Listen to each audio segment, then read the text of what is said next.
Assalamualaikum warahmatullahi wabarakatuh.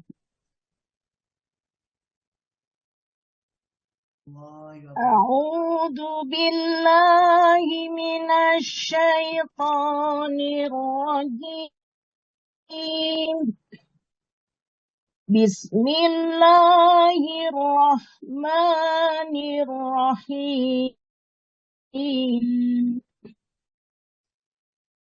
Fawaqahumullahu syarra ذاك اليوم ولقاهم نظرة وسرورا وجزاهم بما صبروا جنة وحريرا متكئين فيها على الأرائك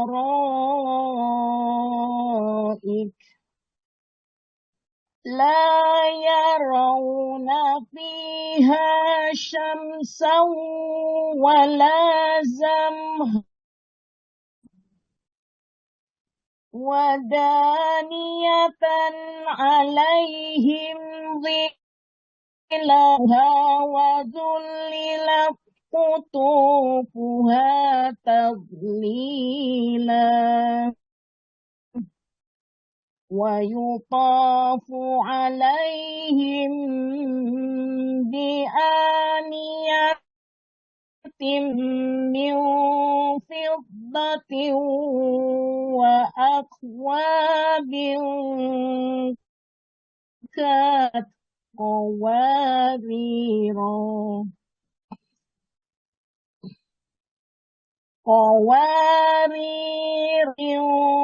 فضة قدروها تقديرا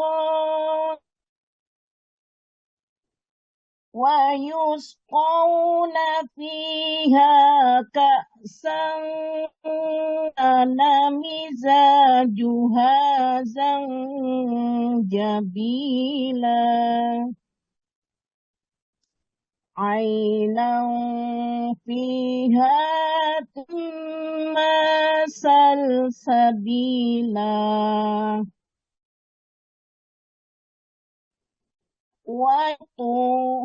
ويطوف عليهم ولدان مخلدون إذا رأيتهم حسبته لؤلؤا منثورا إذا رأيت ثم رأيت نعيما وملكا كبيرا عالية ثياب سندس خضر واستبرق وحلوا أساور من وسقاهم ربهم شرابا طهورا إن هذا كان لكم جزاء وكان سعيكم مشكورا. Ya, cukup.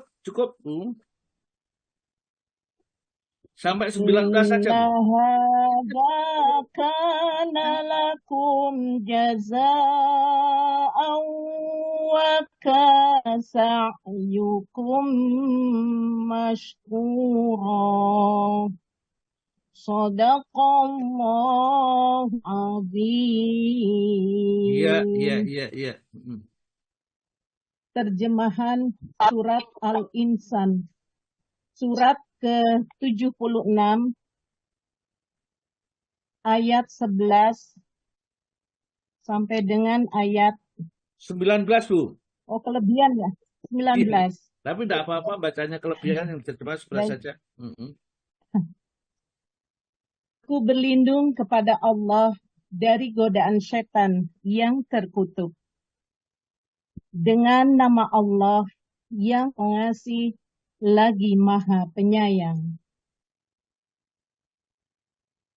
Maka Allah melindungi mereka dari kesusahan hari itu dan memberikan kepada mereka keceriaan dan kegembiraan.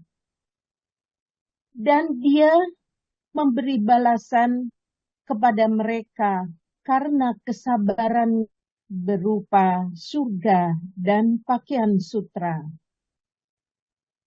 Di sana mereka duduk bersasdipan. Di sana mereka tidak melihat, merasakan teriknya, dan tidak pula dingin yang berlebihan. Dan naungan pepohonannya di atas mereka. Dan dimudahkan semudah-mudahnya untuk memetahnya. Dan kepada mereka diedarkan bejana-bejana darat dan piala-piala yang bening laksana kristal. Kristal yang terbuat dari perak. Mereka tentukan ukurannya yang sesuai dengan mereka. Dan di sana mereka diberi segelas minuman berjam jahe yang didatangkan dari sebuah mata air di surga yang dinamakan salsabil. Dan mereka dikelilingi oleh para pemuda-pemuda yang tetap muda. Apabila kamu melihatnya, akan kamu kira mereka mutiara yang taburan. Iya. Maha benar Allah dengan segala firman-Nya, Dialah yang Maha Agung. Alhamdulillah, terima kasih banyak Bu Rina. Baca Al-Qur'annya meskipun kelebihan tidak apa-apa. Yang baca Quran kelebihan pahalanya kelebihan, tidak apa-apa. Ya, tapi yang saya jelaskan atau kita kaji adalah hanya sampai 19 dulu, karena supaya tidak terlalu banyak. Sebenarnya hanya sampai ayat yang ke berapa, ke 14 saja, 11 sampai 14. Tapi tidak apa-apa juga agak lama. Ya, ini waktunya masih cukup. Jadi apa yang diberikan oleh Allah di dalam surat Al-Insan yang dibaca setiap subuh pagi hari Jumat ini, Allah cerita kepada orangnya, innal abrara yasrabuna min ka'sin kana mizajuha kafura. Ya, mereka diberi minum yang minuman sangat lezat lah, air putih yang baunya harumnya, harumnya harum minuman, bukan haruman pakaian itu, bukan, ya.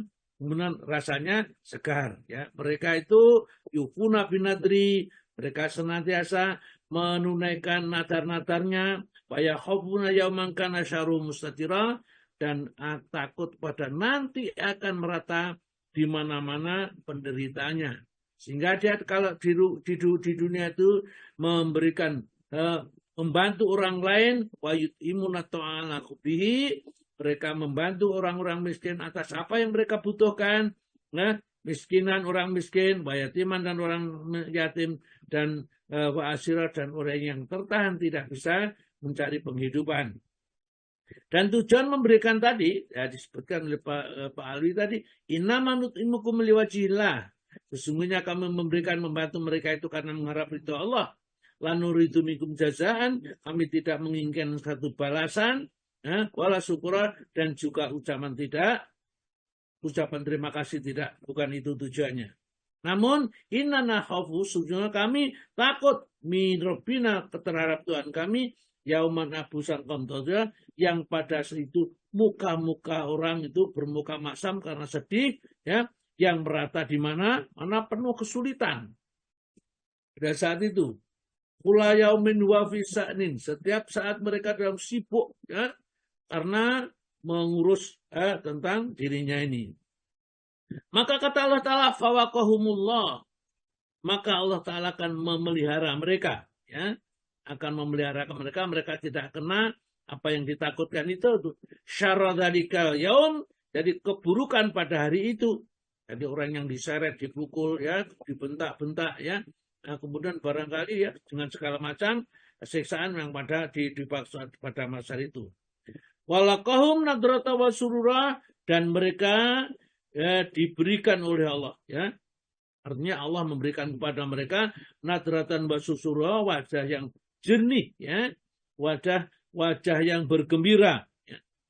Pada saat itu karena mereka mendapat keagungan dari Allah Ta'ala, kemuliaan dari Allah, artinya dimasukkan surga nanti. Wajah jazaum, dan balasan mereka atas kebaikan yang dikerjakan di dunia tadi di atas sebutkan ini, wajah jazaum, dan balasan mereka bima sabaru, karena tetap mereka bersabar tatkala diuji oleh Allah, jannatan surga, wa kharira, dan ya pakaian-pakaian sutra. Jadi pakaian-pakaian yang sangat bagus, tidak sama dengan sutra dunia, sutra di akhirat itu lebih bagus lagi.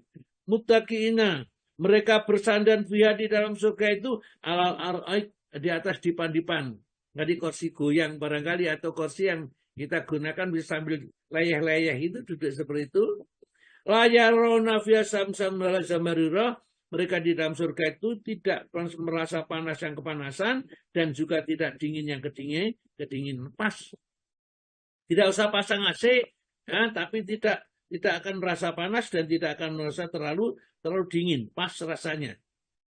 Kemudian diceritakan ini setelah itu buah-buah surga ini, wadaniyatan alaihim dilaluha, dan ya dekat sekali naungannya, ya, pohon-pohonnya itu, ya, yang ada di dalam surga, rambutan, kemudian apel, kemudian apa sajalah makanan buah-buahannya ini, jambu dan seterusnya itu, ya, mudah sekali, dekat sekali, seperti kalau kita punya kebun yang mungkin buahnya lebat itu, dan gampang kita berdiri memetiknya itu, tidak usah jinjit-jinjit misalnya, atau tidak usah demek-demek, karena tidak ada. Berarti tegak itu mengambil apa yang kita ambil bisa. Wadzudilat kutubuha tadlila, dan dimudahkan memetiknya semudah-mudahnya. Pokoknya nanti di surga itu oleh Allah Subhanahu wa Ta'ala diberikan oleh Allah kemudahan, kehormatan, karena mereka tatkala di dunia sudah sabar semudah-mudahnya. Wa yutabu, dan diedarkan alaihim atas mereka bianiatim, ya, dengan wadah-wadah, ya, dengan bejana-bejana min fidotin, dari perak, wa akwabin, dan gelas-gelas, ya, dan gelas-gelas, ya, kanat kewariro, yang dia sebagaimana beningnya kaca. Jadi tempat minuman bersih sekali, nggak ada bekas-bekas, mungkin bekas minumannya orang lain, ya. Digambarkan karena qawarira adalah sebening kaca, ya, sebening kaca. Qawarira min fiddah, kaca yang terbuat dari perak, ya. Qadaruha taqdira, yang sudah dikadar, yang sudah diukur pas. Jadi kalau ini ada minuman itu, orang meminum sekian itu pas parek, tidak terlalu kekenyangan dan tidak kurang, ya. Ini diberikan seperti itu oleh Allah Ta'ala. Wa yusqawna fiha ka'san kana mizajjuha zanjabila, dan juga diberi minuman yang campurannya air, campurannya adalah minuman jahe, yang kalau di dunia jahenya ya seperti itu, tapi jahe di surga yang maksudnya di sini tidak ada terjemahan yang lain, zanjabila itu kecuali jahe, ya, karena dengan fauna yang mirip jahe itu, tapi sebenarnya ya bukan jahe seperti di dunia itu, jahe yang lain yang disediakan oleh Allah. Ainan fiyatu sama salsabila, yaitu yang diambil dari mata air, yang mata air itu disebut salsabila, ya. Wayatufu, dan mereka dikelilingan, wayatufu alaihim, dan mengelilingi mereka wildanun mukhaladun, anak-anak muda yang tetap muda. Jadi laki-laki ya dikelilingi perempuan, kalau senengannya perempuan dikelilingi laki-laki, ya, yang mereka siap diperintah apa saja, disuruh apa saja, tidak pernah ada yang membantah dan tidak boleh membantah. Memang itu pelayan-pelayan surga itu seperti mukhaladun, mereka tetap muda dan tidak bisa menjadi tua pelayannya itu. Sebagaimana penghuni surga juga tidak pernah tua. Idza ra'aitahum, kalau kamu melihat mereka, yakni pelayan-pelayan surga itu, hasibatahum mansura, bagaikan mutiara yang berterbakan saking indahnya, ya. Saking indahnya penghuni surga seperti itu.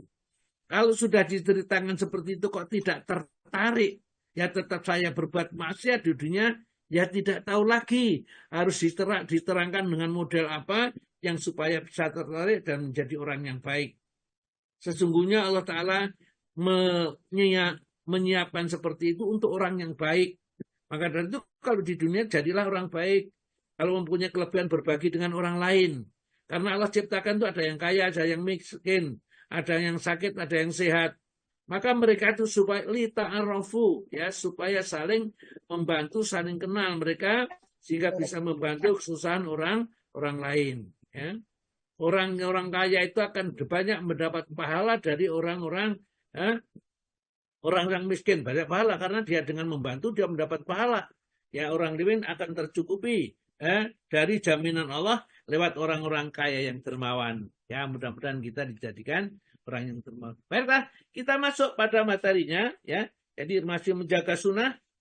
Jadi saya ingatkan kembali bahwa apa saja yang diberikan oleh Rasulullah itu ambil. Apa yang dilarang oleh Rasulullah tinggalkan, ya. Dan kita mentaati Rasulullah itu mutlak, ya, tidak ada persyaratan. Kalau ini sesuai dengan ini, kalau enggak, ya. Rasulullah itu wa mayyuti'i Rasulullah faqad ata Allah. Karena siapa yang mentaati Rasul berarti mentaati kepada Allah, ya. Ini sudah menjadi pakem, ya. Oleh karena itu enggak ada, ya, ini kok Rasulullah kok begini, Al-Qur'an begini, enggak ada. Kalau kelihatan suatu saat kita kok melihat bahwa ada, ya, ada hadis itu misalnya bertentangan dengan Al-Quran, yang jelas Al-Qurannya pasti benar, ya. Hadisnya apa? Barangkali yang meriwayatkan itu mungkin ada keliru, salah meriwayatkan. Kalau meriwayat juga barangkali penafsiran kita tentang hadis itu tidak pas sehingga kita nampaknya hadis itu bertentangan dengan Al-Quran. Jadi kalau di dalam Al-Quran disebutkan wala taziru waziratun wizra ukhra, orang yang berdosa itu tidak akan memikul dosanya orang lain. Tiba-tiba itu ada orang yang melakukan perbuatan dosa, nanti anaknya suruh nebus, ya, kemudian diadakan upacara peribadatan ini untuk menebus dosanya. Nah, orang yang tidak bisa dihajikan supaya nanti menebus orang itu. Orang kalau sudah tidak haji sudah selesai, nggak wajib dia. Kalau sudah nggak wajib nggak perlu dihajikan. Kenapa? Nggak wajib kok dihajikan. Ya, mereka sudah selesai, ya, apalagi sudah meninggal dunia. Wala taziru waziratun wizra ukhra, dan disempurnakan di ayat itu wa alaihil insani illa ma sa'a, manusia tidak akan diberi apa-apa, tidak akan mendapat apa-apa kecuali apa yang diusahakan sendiri, bukan orang lain. Kalau dia mendapat pahala membaca Al-Quran karena dia pernah membaca Al-Quran, itulah pahalanya membaca Al-Quran. Kalau dia pernah sedekah karena ini sedekahnya yang dikatakan. Kalau dia mendapat pahala haji karena dia berhaji. Kalau kita tidak, ini ya tidak mungkin mendapatkan sesuatu.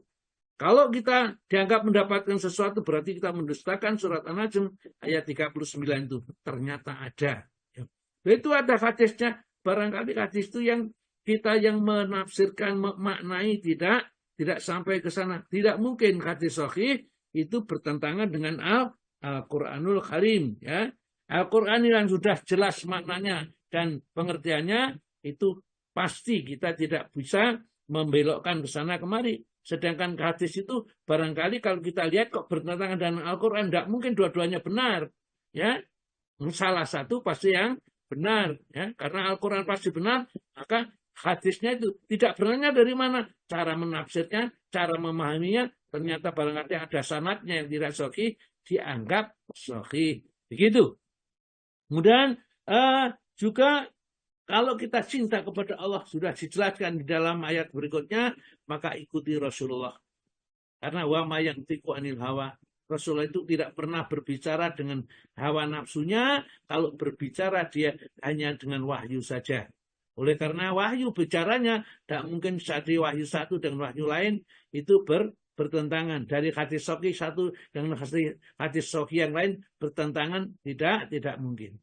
Kalau ada yang nampaknya bertentangan, maka berarti pemahaman kita yang belum sampai ya kepada tingkat yang dikehendaki ini. Karena tidak mungkin lah. Bagaimana saja tidak mungkin. Nabi itu omongan A kemudian dari berikutnya omong tidak A. Itu tidak mungkin. Ya. Kalau ngomongan A plus 1 masih mungkin. Ya. A-1 juga masih mungkin. Kenapa? Karena barangkali hal-hal yang itu ada kaitannya dengan kondisi dan situasi. Ya, itu perlu kita perhatikan. Dan di dalam diri Rasulullah itu sudah contoh-contoh yang baik sudah dari sana. Tidak usah kita memberi contoh-contoh yang contoh dari yang lain. Cukupkan contoh ya yang datang dari Rasulullah, karena Rasulullah teladan yang paling baik, dan Rasulullah itu pasti memberi petunjuk kepada kita di dalam beragama itu. Petunjuknya pasti petunjuk yang paling baik, yang paling lurus. Ya, baik, secara ringkas ya. Ini ayat-ayat yang kita kaji sebelumnya ini. Dan hadisnya misalnya pada hadis nomor pertama Rasulullah itu memberi nasihat. Nasihatnya sangat menggetarkan para sahabat sampai hati-hati itu ya berdebar keras. Mata-mata itu bercucuran air mata karena nasihat yang sangat menyentuh para sahabat. Sahabat itu adalah mereka para sahabat yang dosanya sedikit, amalnya baik ya. Hatinya bersih, maka tatkala menerima nasihat dari seorang Rasul yang tentunya hatinya yang sangat bersih ya dan keikhlasannya sangat luar biasa, maka langsung menyentuh kepada hatinya, maka bercucurlah air mata. Dan nasihat itu ternyata intinya adalah supaya kita nanti kalau suatu saat umur kita panjang sampai sekarang ini banyak perselisihan ini, hendaklah tetap bertakwa kepada Allah, jangan ikuti hawa nafsu ya. Kemudian kita taat kepada pimpinan, itu untuk keselamatan kita. Karena kalau kita sudah ada pemberontakan dan lain-lainnya ya, demo dan lain-lain, pasti timbul kekacauan ya. Kemudian nasihati pemimpin, kalau pemimpin itu suatu saat kita anggap menyimpang, datangi dan diberi nasihat ya. Dan itu tentunya tugasnya para ulama. Kemudian memegang sunnah yang betul-betul ya, sampai digambarkan oleh Nabi gigit dengan gigi geraham, akhirnya jangan sampai lepas. Karena kalau kita sampai melepas, tidak mau melakukan atau mengerjakan sunnah, kita tinggalkan dengan sengaja mengikuti yang bukan sunnah. Yang bukan sunnah namanya bid'ah ya. Jadi lawannya sunnah itu adalah bid'ah. Kalau sudah ada sunnahnya, maka yang bertentangan dengan sunnah itu namanya bid'ah ya. Karena kita harus menghindari. Kemudian di dalam contoh-contoh itu memberikan Rasulullah ada seorang yang makan dengan tangan kirinya. Itu gak boleh. Nah, dilarang sama Nabi. Ya, karena kesombongannya dia mengatakan gak bisa. Saya makan, kalau makan ya begini tangan kiri ini. Oleh karena itulah, maka akhirnya dia betul-betul tidak bisa mengangkat tangannya. Karena kesombongannya. Nah, Rasulullah juga menjelaskan bahwa umatku nanti pasti akan masuk surga semuanya, kecuali mereka yang menolak. Kok ada ya Rasulullah orang manusia yang menolak masuk surga itu bagaimana? Yang menolak itu adalah orang yang tidak mau mengikuti apa yang diajarkan Nabi. Itu berarti menolak. Ya. Jadi kalau menolak, tidak mau masuk surga, itu terserah sama Allah Ta'ala. Ya, berarti dia mau masuk neraka apa bagaimana? Padahal dia tetap, mestinya kalau ditanya mungkin masuk surga. Kenapa menolak? Ya Allah Ta'ala yang maha tahu alasannya apa. Ya. Kemudian Rasulullah juga menjelaskan bahwa ilmu dan petunjuk yang diturunkan oleh Allah kepadanya untuk membimbing umat ini ya kepada manusia itu diibaratkan air hujan yang datang dari langit ya. Di dalam hadis saat ini saya ringkaskan ya, bagaikan air langit yang jatuh ke bumi. Ada kalanya bumi itu subur ya, kemudian tatkala hujan itu jatuh kepada bumi seperti itu, langsung bumi itu bergerak dan bisa menumbuhkan segala macam tumbuh-tumbuhan yang menghasilkan buah-buahan dan biji-bijian yang bisa kita konsumsi, ya. Itu bermanfaat. Jadi tanah itu tanah subur, begitu mendapatkan hujan langsung menghasilkan hasil tanaman yang sangat mengembirakan. Itu ibaratnya Rasulullah itu menyampaikan kepada mereka, kita umat manusia ini, para umatnya ini, ada yang siap menerima. Jadi kalau dinasihati oleh Nabi, dilarang ini, diperintahkan ini, langsung siap mengerjakan dan siap menjauhi. Ya, itulah digambarkan tanah yang subur. Tatkala kejatuhan hujan, maka tanah itu langsung menghasilkan tanam-tanaman dan buah-buah yang bermanfaat. Ada kalanya tanah itu adalah miring, tanah itu adalah cekung saja, tanah berpadak cekung. Sehingga meskipun ada hujan banyak, maka tanah itu ya tidak bisa menghasilkan tanam-tanaman karena tanah itu bercadas, ya. Tidak gembur seperti tanah yang pertama tadi, ya. Namun dia bisa menampung air. Jadi hujan itu ditampung airnya banyak, tetapi dia sendiri bumi ini tidak bisa menghasilkan buah-buahan, tanaman dan sayuran, hanya bisa menampung air. Ya, namun dengan menampung air masih ada manfaatnya. Ya, ini orang-orang bisa mengambil air di situ untuk minum. Binatang-binatang itu ya bisa mengambilnya untuk minum, untuk mengairi sawah, diambilkan dari situ bisa. Itu ibaratnya adalah umat Nabi ini ada kalanya mendapat ilmu agama, dia petunjuk ini, dia pintar nasihati orang lain, bisa memberi petunjuk pada ini dan itu berguna dia itu, ya, karena sudah viral kemana-mana. Tetapi untuk dirinya sendiri, akhlaknya ya tidak bisa terpuji, masih juga terjadi. Gampang nih kemarin viral itu ada seorang pimpinan pesantren itu yang menghamili katanya, ya, seberapa 4 orang santrinya, ya, itu namanya orang yang bisa bermanfaat seperti tanah tadi, tapi untuk dirinya sendiri tidak ada manfaatnya. Ilmu yang datang dari Nabi.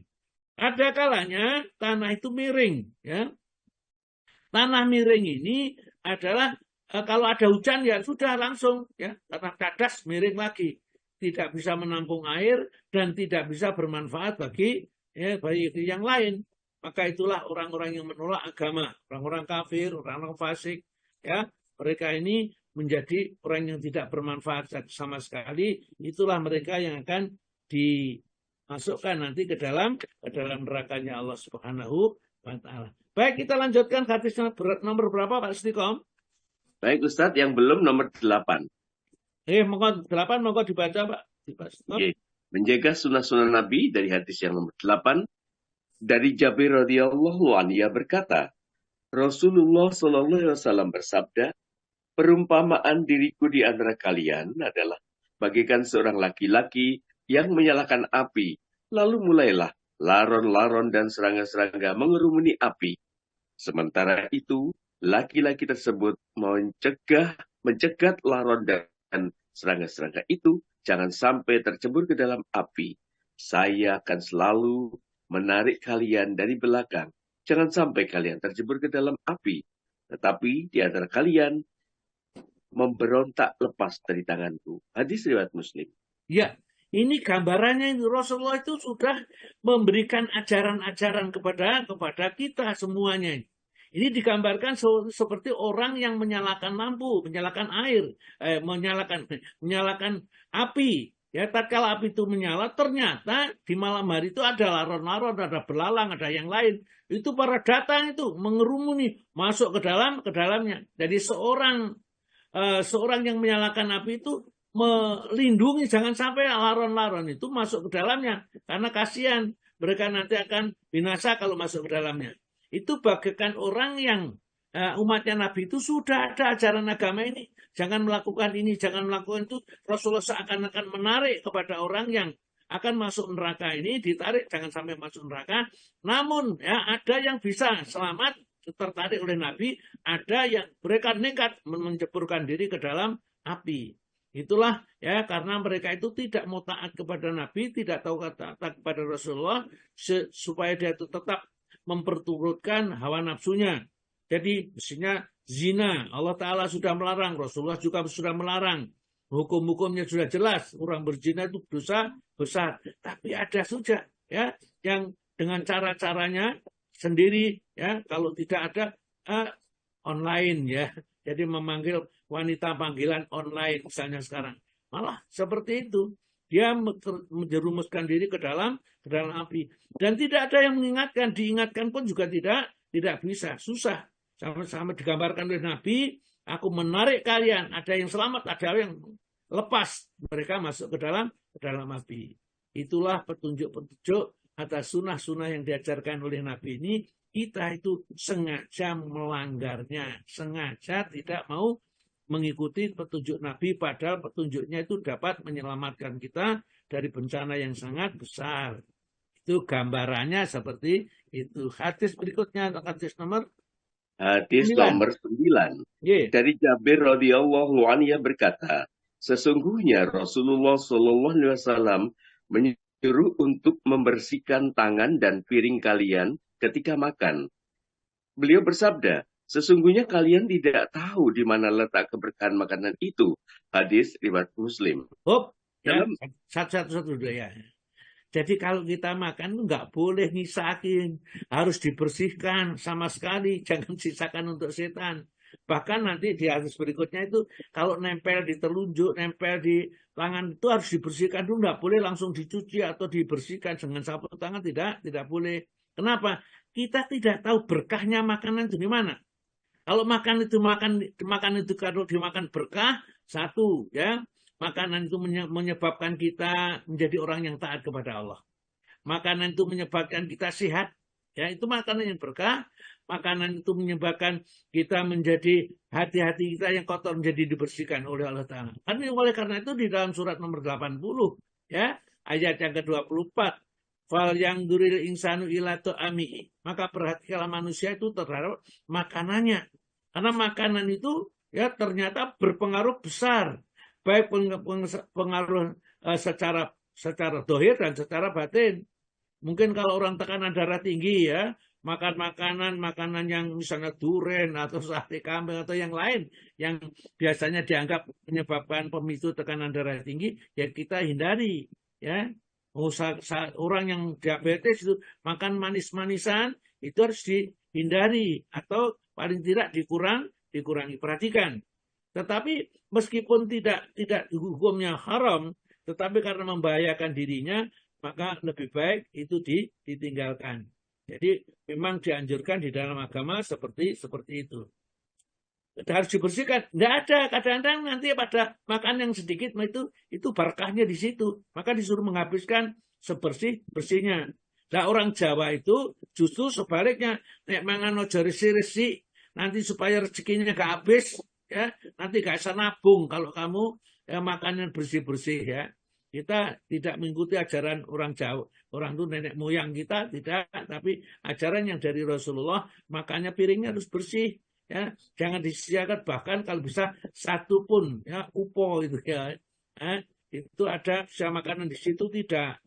Tapi yang terjadi biasanya kalau kita makan di pesta-pesta, waduh pasti sisa banyak, dibrek nih, ambil lagi, gak dimakan dibrek nih lagi, ya itu sudah menyalahi sunnah, ya menyalahi sunnah Nabi. Padahal di situ ada berkah yang banyak, tapi tidak kita habiskan. Begitu barangkali ini yang pertama. Kasih terusan, lanjut Pak.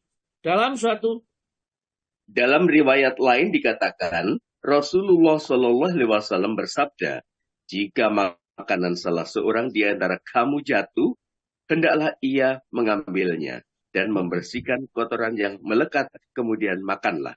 Dan jangan biarkan makanan itu untuk setan. Dan janganlah kamu membersihkan tangan dengan sapu tangan sebelum membersihkan jari-jari tangan dengan mulut. Karena sesungguhnya ia tidak tahu di mana letak keberkahan makanan itu. Ya, jadi kita kadang-kadang jijik ya kalau nggak biasa. Ya makanan itu setelah itu jarinya itu harus dibersihkan dengan mulut. Jadi kalau Nabi makan kan tidak pakai sendok ya, makanya dengan tangan dengan jari. Maka jangan masih banyak makanan yang di jari tangan ini, kemudian tiba-tiba dibasuh begitu saja, kemudian diusap dengan sapu tangan. Nah, bersihkan dulu makanannya, baru setelah itu kita WC, ya. Setelah WC kita bisa pakai sapu tangan atau anduk kecil itu untuk membersihkan. Itulah makan secara Islami, ya. Karena satu, ya, kita tidak tahu berkahnya makanan di mana, ya. Kemudian yang kedua, membiarkan makanan itu mubazir, ya. Sedikit pun tidak boleh. Ya kalau makanan jatuh, tidak boleh justru diinjak atau apa, tidak boleh diambil, kemudian dibersihkan kotorannya, kemudian ada yang masih bisa dimakan. Ya, jangan menyediakan makanan untuk setan, kata Nabi kita. Karena setan itu terlalu mengikuti dalam segala macam apa yang kita, aktivitas kita. Bahkan tatkala kita kumpul suami istri, setan datang mengikut-ikut. Ya, maka ada yang mengatakan karena anaknya itu dulu tatkala dia kumpul dengan istrinya itu tidak berdoa, maka setan ikut ambil bagian. Maka anaknya yang lahir itu dinasihati susah, ya seperti setan itu, ya. Karena setan ambil bagian di sana, ya. Karena setan, jadi tatkala kumpul suami istri nggak pernah doa, nggak pernah apa, wis tembak saja sudah, bahkan caranya aneh-aneh, ya. Mengikuti film yang dilihat barangkali, ya, seperti kan nggak tahu, ya, karena sekarang kita sudah tahu, ya, jangan kita lakukan lagi, dan mohon ampun kepada Allah atas apa yang pernah kita kerjakan di masa jahiliyah dulu. Lanjut, Pak. Dalam riwayat lain dikatakan Rasulullah SAW bersabda, setan itu selalu hadir menyertai salah seorang di antara kalian dalam segala hal, juga ketika ia makan. Oleh sebab itu, jika makanan salah seorang di antara kalian itu terjatuh, maka hendaklah ia membersihkan kotoran yang melekat, kemudian makanlah, dan janganlah ia meninggalkan makanan itu untuk setan. Nah, itu tadi sudah disampaikan yang sebelumnya, ya, seperti itu. Inilah, jadi sekecil-kecil pun sunnah, ya, itu sudah diterangkan di dalam agama kita ini. Oh, mungkin kita menganggap ini nggak penting dan lain-lainnya. Sekarang makan pakai sendok, ya sudah, sebenarnya itu ya memang pakai cara makan yang nggak nyunah lah gitu, ya. Tetapi meskipun demikian, tapi tidak dilarang. Kita boleh pakai sendok, boleh, ya. Tapi kalau kita mengikuti Nabi, memang agak lebih enak, ya, rasanya kalau muluk itu, di muluk itu makannya bisa dirasakan, ya, lebih nikmat sebenarnya. Maka anak-anak pondok itu biasanya kalau makan satu nampan bareng itu, dulu kalau waktu di pondok itu, ya, makan bareng itu sudah, ya, mau muluk masing-masing muluk itu terasa nikmat sekali dan dibersihkan karena sama kiainya tidak boleh, nggak bersih. Lanjut, Pak, hadis berikutnya. Ya, hadis yang ke-10 untuk menjaga sunnah-sunnah Nabi dari Abu Abbas radhiyallahu anhu, ia berkata, Rasulullah SAW berdiri di tengah-tengah kami untuk memberi nasihat. Hai sekalian manusia, sesungguhnya kalian akan dikumpulkan di hadapan Allah Ta'ala dalam keadaan telanjang bulat dan tidak beralas kaki sebagaimana pertama kali kita diciptakan. Itulah adalah janji Allah untuk kita dan sesungguhnya janji itu pasti akan dilaksanakan. Ingatlah, sesungguhnya pertama kali makhluk yang diberi pakaian kelak di hari kiamat adalah Nabi Ibrahim.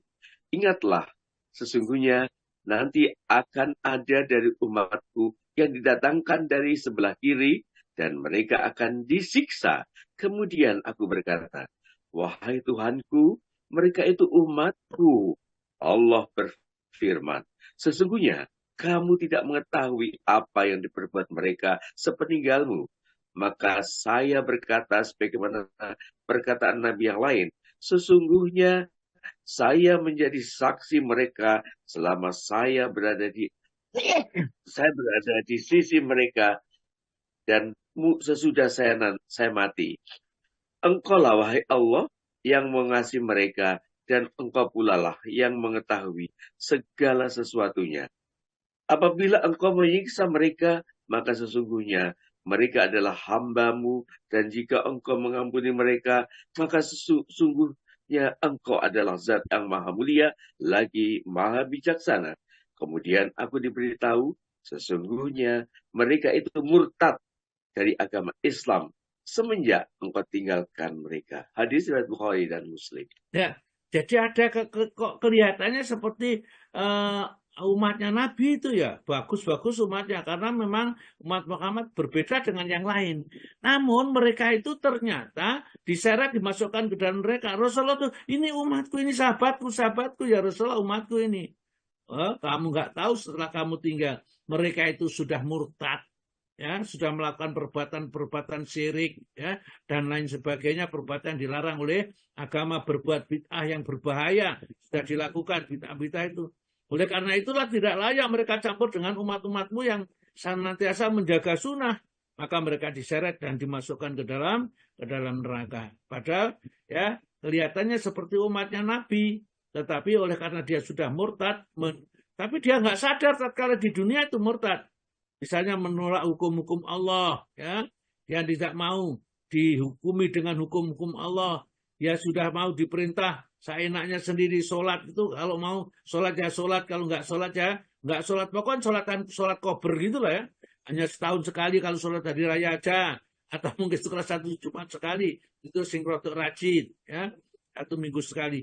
Ya, mereka itu sebenarnya umat, ngerti, tapi mereka melanggar. Maka mereka nanti akan diseret ke dalam mereka karena mereka telah murtad di dalam agama ini. Maka mari kita jaga, kita hati-hati. Sunnah Nabi kita pegang erat-erat supaya kita mendapatkan karunia yang besar dari Allah ini, dimasukkan ke dalam surga bersama dengan Nabi dan para orang-orang soleh ya berikutnya. Terus Pak, hadis yang terakhir. Yang ke-11 dari Abu Sa'id Abdullah bin Mughaffal radhiyallahu an, ia berkata, Rasulullah Shallallahu alaihi wasallam melarang bermain ketepil dan bersabda, ketepil itu tidak dapat membunuh binatang buruan dan tidak dapat untuk melukai musuh. Hanya saja ia akan mencukil mata dan mematahkan gigi. Hadis riwayat Bukhari dan Muslim. Dalam riwayat lain, Rasulullah SAW bersabda, kerabat Ibnu Mughaffal ada yang bermain ketepil, kemudian ia dilarangnya dan dikatakan bahwa Rasulullah SAW melarang untuk bermain ketepil. Dan ia mengatakan pula bahwa ketepil itu tidak dapat digunakan untuk berburu. Setelah itu, mereka masih terus tetap bermain ketepil. Akhirnya ia berkata, kamu telah saya beritahu bahwa Rasulullah SAW melarang bermain ketepil. Oleh sebab itu, saya tidak akan berbicara lagi denganmu selamanya. Itulah para sahabat, ya. Jadi senantiasa apa yang disabdakan Nabi itu selalu dipegang teguh. Dan tidak hanya sedang dia sendiri yang melaksanakan, tapi disampaikan kepada orang lain, khususnya keluarganya. Ternyata keluarga Ibnu Mughaffal ini anaknya atau mungkin ya saudaranya itu main ketepil. Ya diingatkan, jangan main ketepil, kata Nabi itu, ketepil itu tidak bisa membunuh ya. Tetapi membahayakan kalau mengenai mata, bisa menjadikan buta, kalau gigi menjadi patah, tapi tidak bisa melukai ya. Oleh karena itu Rasulullah melarang jangan main ketepil. Maka tatkala diingatkan, mereka tidak main ketepil, tapi akhirnya dia kembali lagi main ketepil ya, main ketepil berikutnya. Akhirnya apa? Ya, dia jengkel mungkin pada keluarganya itu, maka dia berkata, aku tidak akan berbicara denganmu selama-lamanya. Itulah ya, meskipun keluarganya kalau dinasihati supaya mengikuti sunnah, mereka menentang sunnah, maka dia tidak mau akan menyapa. Ya, percuma saja. Mencari saudara yang melanggar perintah-perintah Nabi itu bukan saudara-saudaranya. Itulah ya semangat untuk melaksanakan sunnah dari para sahabat. Yang terakhir Pak. Baik, yang ke-12 dari Abbas bin Rabi'ah, ia berkata, saya pernah melihat Umar bin Khattab radhiyallahu an mencium Hajar Aswad. Seraya berkata, aku tahu engkau adalah batu. Engkau tidak bisa memberi manfaat dan tidak pula membahayakan. Seandainya aku tidak pernah melihat Rasulullah SAW menciummu, tentu aku pun tidak menciummu. Hadis Bukhari dan Muslim. Masya Allah ya. Ini Umar bin Khattab itu betul-betul ya sudah mengerjakan, tapi masih dia berkata dengan Hajar Aswad, kamu itu adalah batu. Tidak lebih dari batu-batu lainnya. Tidak mempunyai kelebihan apa-apa. Kalau saya tidak melihat Rasulullah menciummu, saya tidak akan menciummu. Saya mencium ini hanya karena mengikuti apa yang dikerjakan Nabi, tentu apa yang dilakukan Nabi itu sesuatu yang baik. Nah, mungkin Nabi mencontohi dengan yang tidak baik. Akhirnya apa? Akhirnya Umar bin Khattab setelah dicium ya diletakkan, dan keyakinannya itu sudah hanya mengikuti Nabi. Jadi bukan karena mempunyai tuah ya, kalau cium itu nanti di surga ketemu ini dan ini ya tidak ada. Ya, karena tidak ada keterangan hadis siapa yang mencium Hajar Aswad itu nanti di akhirat Hajar Aswad itu akan menjadi saksi. Ya Allah masukkan surga ini karena dia sudah mencium itu tatkala di dunia. Maka mereka berebut-rebut itu untuk mencium Hajar Aswad itu tidak niat untuk meneladani Nabi, tapi niat mencari barokahnya, berkahnya, ya, tuahnya pada saat mencium Hajar Aswad. Itu perbuatan seperti itu dilarang. Kalau toh kita mencium Hajar Aswad itu karena kita meneladani apa yang dikerjakan oleh Nabi. Begitu mestinya. Jadi setiap apa kita ngerjakan, misalnya kita pakai jenggot, ya bukan karena kita gagalan biar dianggap seperti orang alim, dan bukan. Karena Nabi memelihara jenggot, ya meskipun kita tidak panjang jenggotnya seperti Nabi, ya sudah, ya. Yang penting kita meneladani, ya tidaklah kita mengingkari sama sekali. Ya. Kalau kita nggak punya jenggot, mau diapakan lagi? Masa harus ditanam jenggot gitu, ya? Tidak ada. Jadi jenggot itu kalau kita berjenggot, hanya Nabi berjenggot. Saya ingin meniru, meneladani, meskipun tidak sempurna jenggotnya seperti para sahabat. Itu tidak harus rombyong-rombyong seperti itu, tidak harus seperti itu. Ya, kita pokoknya mengikuti sunnah, jangan sampai menolak sunnah. Ya, wah, itu jenggotan, ya, padha karo wedhus itu misalnya, ya tidak boleh begitu. Ya, yang meskipun kita tidak mengerjakan, janganlah kita menghina, ya, hukum-hukum Islam. Jangan sampai syahadat kita jadi batal karena perbuatan itu. Baik, sampai di sini barangkali monggo silakan kalau ada yang mau bertanya boleh.